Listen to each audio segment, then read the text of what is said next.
Hello everyone. आशा करते हैं कि आप लोग बहुत ही कुशल मंगल होंगे। तैयारी अच्छी जा रही होगी और मेरा ये वीडियो बनाने का उद्देश्य ये है कि ज़रा मेंस की मार्कशीट डिस्कस कर ली जाए। और एक और चीज़ था कि मैंने सोचा है कि मेंस की जो प्रॉब्लम है कि हम लोग कंसोलिडेट नहीं कर पाते चीज़ों को, और मुझे लगता है कि कंसोलिडेशन इज़ की।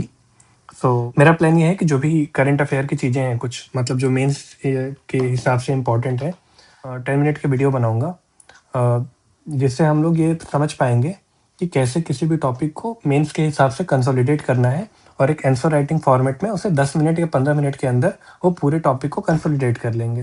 तो चलिए जल्दी से आगे बढ़ते हैं। ये मेरा मेंस का मार्कशीट है।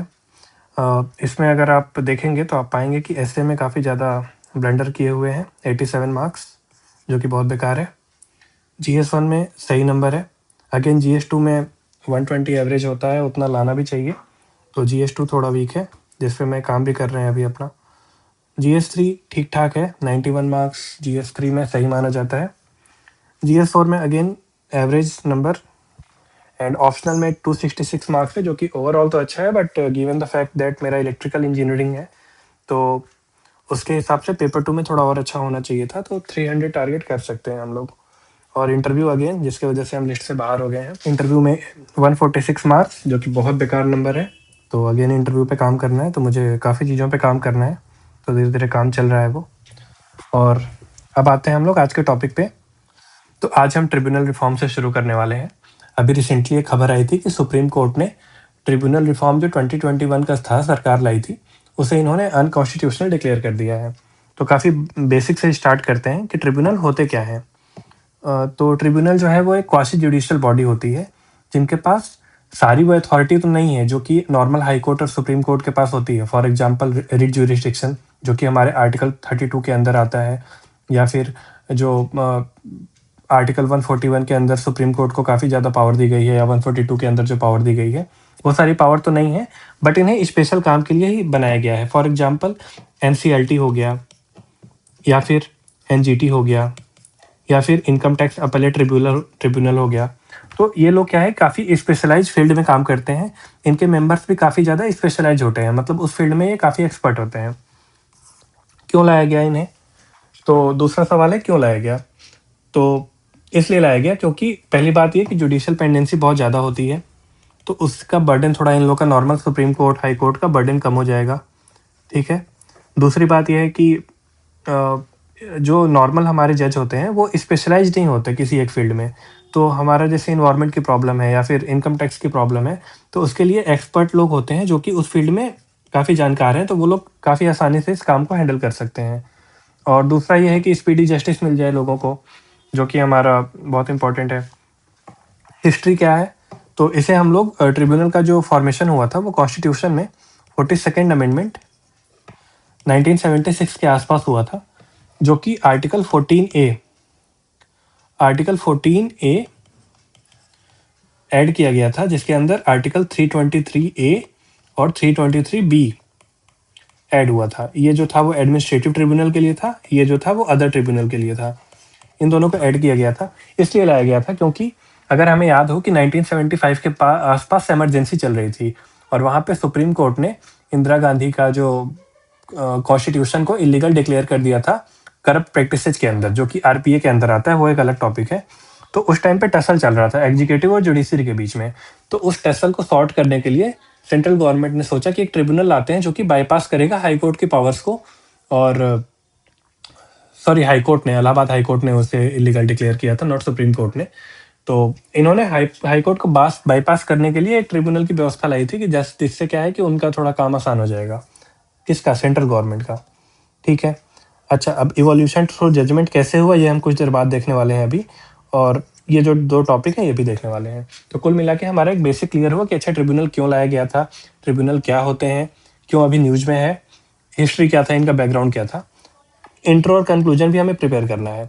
तो इंट्रो क्या है, 3 तरीके से इंट्रोड्यूस कर सकते हैं। पहला definition, quasi judicial body created by any law और statutory forces to ensure the speedy justice and neutral advice, expert advice, ऐसे करके एक प्रॉपर डेफिनेशन रेडी कर सकते हैं हम लोग। दूसरा हम लोग कॉन्स्टिट्यूशनल डायमेंशन दे सकते हैं कि भाई 42nd अमेंडमेंट के थ्रू आया था और ये आर्टिकल है, तो वो एक हमारा प्रॉपर इंट्रो हो सकता है। और तीसरा इंट्रोडक्शन हम लोग कर सकते हैं कि recently the supreme court judgment regarding the tribunal reforms highlighted the importance of tribunal and independence of judiciary. तो ये 3 तरीके से हम लोग इंट्रोड्यूस कर सकते हैं। कंक्लूजन में हम लोग एक रिफॉर्म ओरिएंटेड अप्रोच दिखा सकते हैं कि 2 ट्रिब्यूनल्स पर institutionalized for speedy justice, but their pendency are hampering their effective operation. So we need reforms like National Tribunal Commission और independence in appointment etc. ऐसे करके कंक्लूड कर सकते हैं। तो हमारा इंट्रोडक्शन रेडी होना चाहिए, कंक्लूजन रेडी होना चाहिए। अब हम आते हैं प्रॉपर कैसे नोट्स बनाना है। तो देखिए 1 पेज में पूरा ट्रिब्यूनल एक साथ है। तो यहाँ से स्टार्ट करते हैं। न्यूज क्या है, हमने देखा कि ट्रिब्यूनल रिफॉर्म एक्ट था। अभी एमबीए है हमारा मद्रास बार एसोसिएशन। इसमें सुप्रीम कोर्ट ने बोला कि लेजिस्लेटिव ओवरराइड किया गया है, क्योंकि अगर हम थोड़ा सा हिस्ट्री में जाएं इसके तो हम पाएंगे कि एक्चुअली हुआ क्या था कि ट्रिब्यूनल सरकार क्या कर रही है कि सेंट्रल गवर्नमेंट जो है इनके अपॉइंटमेंट में काफ़ी एग्जीक्यूटिव डोमिनेंस ला रही है। अगर एग्जीक्यूटिव उसे डोमिनेट करेगा तो इंडिपेंडेंस ऑफ जुडिशरी पे खतरा है, जो कि जुडिशरी इसके अगेंस्ट है। तो एक सेपरेशन ऑफ पावर का भी इशू है। ये एक आपका एग्जीक्यूटिव जुडिशरी के बीच में टसल दिखा रहा है। और ये बेसिकली एक बेसिक स्ट्रक्चर डॉक्ट्रिन जिसमें इंडिपेंडेंस ऑफ जुडिशरी एक पार्ट है, उसके ऊपर भी एक इशू है ये। तो एक्चुअली हुआ क्या था, ट्रिब्यूनल रिफॉर्म जो है 2017 में एक लाया गया था। उसमें सुप्रीम कोर्ट ने रॉजर मैथ्यू केस में उसे अनकॉन्स्टिट्यूशनल डिक्लेयर किया था। क्यों? क्योंकि वहां पे जुडिशियली की जो इंडिपेंडेंस थी वो थोड़ी दिक्कत में जा रही थी। ठीक है, तो न्यूज एक बेसिक ये न्यूज था। अभी आएंगे डेटा हमारे पास क्या होना चाहिए। तो डेटा के लिए 5 लाख केसेज पेंडिंग है। अब देखिए इसमें विडंबना ये है कि हम लोग इसे स्पीडी जस्टिस के लिए लाए थे और इसमें ऑलरेडी 5 लाख केस पेंडिंग है, तो फिर ये तो कोई काम कर नहीं रही है। ऐसा प्रतीत होता है कि जिस चीज के लिए इसे लाया गया था वो ये काम नहीं हो पा रहा है। दूसरा डेटा ये है कि अभी 60 ट्रिब्यूनल्स में कोई भी चेयरपर्सन नहीं है, तो एक हेडलेस ट्रिब्यूनल की फॉर्मेशन हो रही है और अराउंड 18% वैकेंसी है। तो अगर वैकेंसी है 18%, तो ये लोग जितनी स्पीड से काम करना चाहिए उस स्पीड से काम नहीं कर सकते।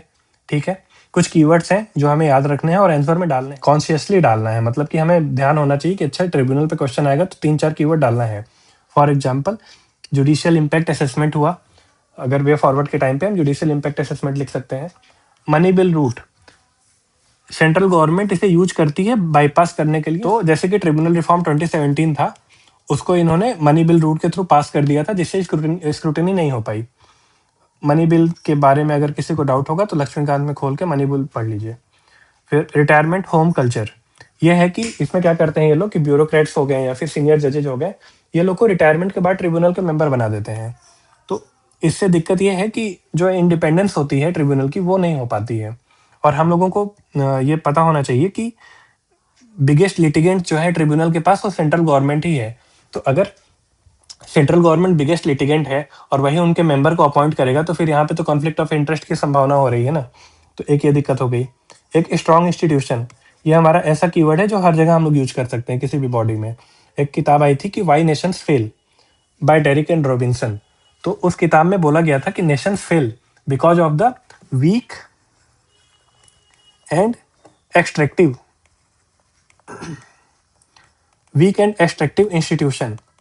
तो हमें क्या चाहिए, हमें चाहिए स्ट्रॉन्ग इंस्टीट्यूशन, ताकि हमारा नेशन जो है वो फेल ना हो पाए। तो एक कीवर्ड ये हो गया। दूसरा डिसेंट्रलाइजेशन ऑफ जस्टिस, कि ट्रिब्यूनल में क्या है कि हम लोग रीजनल बेंचेज काफी सारे खोल सकते हैं। तो इससे जो है जस्टिस जो है वो काफी लोगों के पास पहुंच जाएगा, नजदीक। अभी सुप्रीम कोर्ट क्या है, एक ही बेंच है दिल्ली में, बट ट्रिब्यूनल के तो काफी सारे बेंच खोल सकते हैं दूर दूर रिमोट प्लेसेज पे। तो ये डिसेंट्रलाइजेशन ऑफ जस्टिस हो जाएगा। आर्म फोर्सेस ट्रिब्यूनल, इसमें क्या है कि ये लोग फाइनल अपेलेट अथॉरिटी होते हैं। फाइनल अपेलेट अथॉरिटी का मतलब ये लोग जो डिसीजन ले लिए वो अब ऊपर कोई और नहीं इसमें बोल सकता है, ना ही हाई कोर्ट ना ही सुप्रीम कोर्ट। इसका मतलब कि थोड़ा सा कंसंट्रेशन ऑफ पावर यहाँ पे ज्यादा है। तो इसे हम चैलेंजेस में डाल सकते हैं कि भाई देखो ये दिक्कत है कि कुछ ट्रिब्यूनल जो है वो उनके अंदर ही पूरी पावर है। कोटेशन के नाम पे supreme court recently expressed regret that legislature chose to reenact and reintroduce the provision that reopen the same constitutional debate। ये किस डिबेट की बात कर रहे हैं? 2021 में जब ट्रिब्यूनल रिफॉर्म एक्ट आया था तो सेंट्रल गवर्नमेंट ने अगेन वही सेम काम किया था जो कि 2017 में इन्होंने किया था, जो कि 2021 में इन्होंने किया था, और एक्चुअली 2020 में ऑर्डिनेंस ला के भी सेम काम किया था। क्या काम किया था इन्होंने? एग्जीक्यूटिव अपॉइंटमेंट के अंदर एग्जीक्यूटिव का डोमिनेंस बढ़ाए थे। दूसरा, खुद से ये टेन्यूर की कंडीशन बताए थे कि भाई देखो 4 साल टेन्यूर होना चाहिए, उससे ज़्यादा टेन्यूर नहीं होना चाहिए। और काफ़ी 50+ लोगों को इन्होंने बोला था कि ये लोग मेंबर हो सकते हैं। तो सुप्रीम कोर्ट ने इसी पे बोला था। किस केस में? मद्रास बार एसोसिएशन 2021 में अगेन ये लोग कुछ पार्ट इसको अनकॉन्स्टिट्यूशनल डिक्लेयर किए थे कि जो 2020 वाला ऑर्डिनेंस था उसे इन्होंने अनकॉन्स्टिट्यूशनल डिक्लेयर कर दिया था। क्यों अनडिक्लेयर किया था? क्योंकि जुडिशियल इंडिपेंडेंस के अगेंस्ट था। और बस यही है। एक दो चीज़ें और थी अपॉइंटमेंट वाला, मतलब वो एग्जीक्यूटिव वर्सेस जुडिशरी का टसल चल रहा था। तो हमने रॉजर मैथ्यू देख लिया, हमने एमबीए 2021 देख लिया। एमबीए 2025 में क्या हुआ था? अभी रिसेंट जो जजमेंट आया था उसमें इन्होंने बोला कि लेजिस्लेटिव ओवरराइड हुआ है। ओवरराइड का मतलब यह है कि जो सुप्रीम कोर्ट पहले बोली थी कि ये दिक्कत है, आपने उन्हीं एक्ट को फिर से री इनेक्ट कर दिया। तो फिर ये तो उनकी बातों के खिलाफ आप चले गए। ये डॉक्ट्रिन ऑफ कॉन्स्टिट्यूशनल सुप्रीमेसी के भी अगेंस्ट है, ये ट्रिब्यूनल इंडिपेंडेंस के भी अगेंस्ट है। और सुप्रीम कोर्ट ने इसमें गाइडलाइन दी थी कि आप नेशनल ट्रिब्यूनल कमीशन बनाइए 4 महीने के अंदर, जिसके अंदर हर फील्ड से मेंबर होने चाहिए ताकि एक कॉन्फ्लिक्ट ऑफ इंटरेस्ट वाली संभावना ना रह जाए। तो हमारा न्यूज हो गया, डेटा हो गया। डेफिनेशन में क्वासी जुडिशियल बॉडी होती है enacted by the statutory law. कैसे कोर्ट से डिफरेंट होते हैं? तो इनके पास प्रोसीड्यूरल फ्लेक्सिबिलिटी होती है। फॉर एग्जांपल, ये एविडेंस एक्ट या फिर आईपीसी या सीपीसी इनसे बाउंड नहीं होते हैं। मिक्स्ड कंपोजिशन होती है, इसका मतलब कि सिर्फ जुडिशियल मेंबर ही नहीं होते हैं, एक्सपर्ट मेंबर भी होते हैं अपने अपने फील्ड के। Specialise jurisdiction, for example NGT जो है वो इन्वायरमेंट की बातें देखेगा। क्लैट जो है वो हमारा कंपनी रिलेटेड जो कॉमर्शियल डिस्प्यूट होते हैं वो देखते हैं। अच्छा, कॉन्स्टिट्यूशनल डायमेंशन क्या है वो हम लोग ऑलरेडी देख चुके हैं कि 14 क्लॉज ए, ये पार्ट 14A और 323 और 323B, इन दोनों आर्टिकल के अंदर ट्रिब्यूनल की बात की गई है। जजमेंट के नाम पे एसपी संपत कुमार जजमेंट था। इसमें 3 फेज के अंदर हम लोग जजमेंट को देख सकते हैं। पहले जजमेंट में बोला था कि ट्रिब्यूनल जो है वो हाई कोर्ट के रिप्लेसमेंट हो सकते हैं अगर उन्हें प्रॉपर इंडिपेंडेंस दी जाए। तो इसमें हमें क्या देखने को मिलता है कि इसमें एग्जीक्यूटिव की बातों को सपोर्ट किया गया जुडिशरी के द्वारा। सेकेंड में क्या हुआ? एल चंद्र कुमार, इसमें इन्होंने बोला कि नहीं नहीं भाई, जुडिशियल रिव्यू होगा, ट्रिब्यूनल के भी डिसीजन का जुडिशियल रिव्यू हो सकता है क्योंकि ये तो आपका बेसिक स्ट्रक्चर का पार्ट है। और रिसेंटली क्या हुआ था? रॉजर मैथ्यू केस 2017 के आसपास की बात है, जिसमें इन्होंने बोला कि आप जुडिशियल इम्पैक्ट असेसमेंट कराइए। इन्होंने ट्रिब्यूनल रूल 2017 को अनकॉन्स्टिट्यूशनल डिक्लेयर किया। और MBA 2021, Madras bar association 2021 landmark judgment है ट्रिब्यूनल के लिए। इसमें इन्होंने 2020 रूल के कुछ पार्ट को अनकॉन्स्टिट्यूशनल डिक्लेयर किया था। इसमें एक टेन्योर की बात की गई थी कि सेंट्रल गवर्नमेंट ने बोला कि भाई टेन्योर जो है वो 4 साल का ही हो सकता है। तो ये बोले कि 4 साल में तो वो लोग अच्छे से काम नहीं कर पाएंगे, थोड़ा टेन्योर को और बढ़ाने की जरूरत है। तो टेन्योर वाले प्रोविजन को काटा गया और इन्होंने बोला कि आप एक सर्च कम सिलेक्शन कमेटी बनाइए, जैसे SC SC बोले हैं हम यहाँ पे, जिसमें जुडिशरी के पास कास्टिंग वोट होना चाहिए। अगर जुडिशरी के पास कास्टिंग वोट होता है तो फिर वो इंडिपेंडेंस एक थोड़ी मेंटेन रहती है।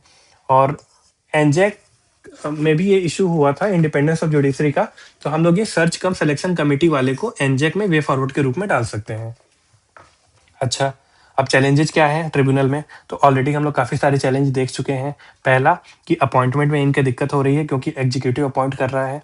दूसरा कि ये फंक्शनिंग में इनके काफ़ी सारी दिक्कतें हैं, जैसे वैकेंसी, डेटा कितना था वैकेंसी याद करके बताइए। फिर दूसरा, चेयरमैन नहीं है बहुत जगहों पे।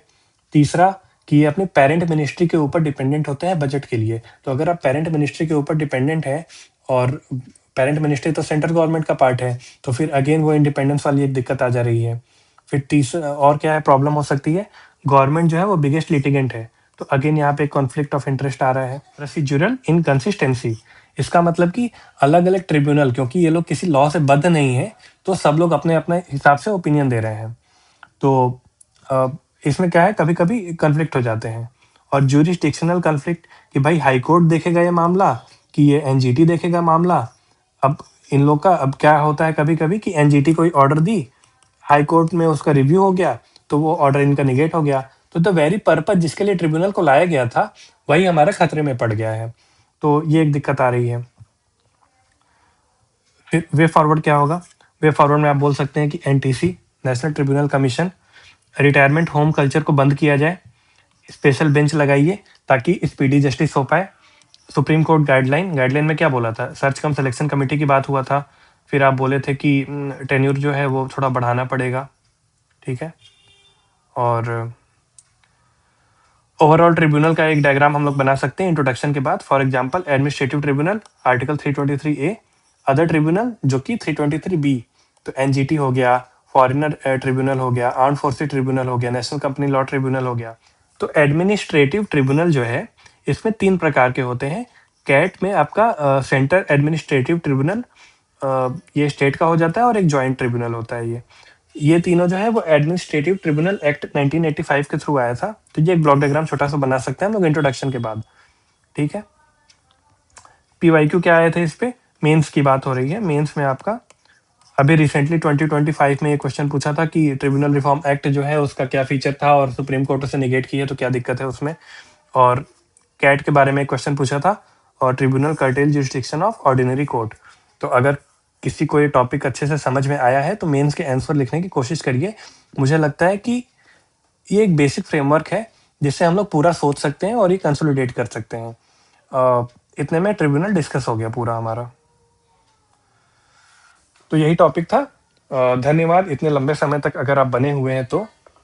और मेरा प्लान है कि ऐसे इंपॉर्टेंट टॉपिक्स जो करंट अफेयर में मेंस के हिसाब से इंपॉर्टेंट है, सारे सब्जेक्ट्स के GS2 और 3 IR जितने भी टॉपिक हैं वो हम डिस्कस करेंगे, ताकि पहली बात मेरा भी रिवीजन हो रहा है थोड़ा, और दूसरी बात कि 1 पेज में कैसे चीज़ों को कंसोलिडेट करना है, जिससे हमारा पूरा जजमेंट एक जगह पे हो, डेटा एक जगह पे हो, कीवर्ड एक जगह पे हो। क्या फ्रेमवर्क हम लोग को यूज करना है रिवीजन के लिए, एक्टिव रिकॉल मेथोडोलॉजी जो आजकल काफ़ी पॉपुलर है। तो एक पेज में हमारा सब कुछ है। इससे ही रिवाइज करके हमारा एक पेज में ट्रिब्यूनल खत्म हो जाएगा, और ये खुद से ही बनाना पड़ेगा, सबको खुद से बनाना पड़ेगा। और जो बची खुची चीज़ें हैं कि भाई हमें कंसर्न लिखने में दिक्कत हो रही है, तो आप लोग बाकी चीज़ें तो कहीं से भी देख सकते हैं, बट ये फ्रेमवर्क जो है वो अपना हिसाब से बना सकते हैं। तो धन्यवाद, मिलते हैं अगले वीडियो में। तब तक के लिए शुभ रात्रि।